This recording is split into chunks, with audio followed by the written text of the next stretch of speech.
స్థానిక సంస్థల ఎన్నికల్లో బీఆర్ఎస్ గెలుపే పార్టీకి మలుపు అవుతుంది అన్నారు మాజీ మంత్రి కేటీఆర్. త్వరలో జరగబోయే లోకల్ బాడీ ఎలక్షన్స్ లో బీఆర్ఎస్ గెలుపుకు పార్టీ శ్రేణులంతా కలిసికట్టుగా కృషి చేయాలి అని ఆయన పిలుపునిచ్చారు.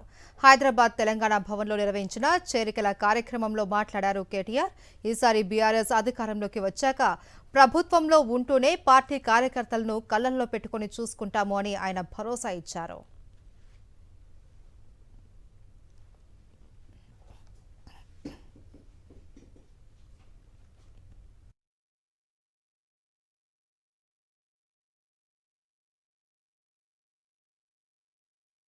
స్థానిక సంస్థల ఎన్నికల్లో బీఆర్ఎస్ గెలుపే పార్టీకి మలుపు అవుతుంది అన్నారు మాజీ మంత్రి కేటీఆర్. త్వరలో జరగబోయే లోకల్ బాడీ ఎలక్షన్స్ లో బీఆర్ఎస్ గెలుపుకు పార్టీ శ్రేణులంతా కలిసికట్టుగా కృషి చేయాలి అని ఆయన పిలుపునిచ్చారు.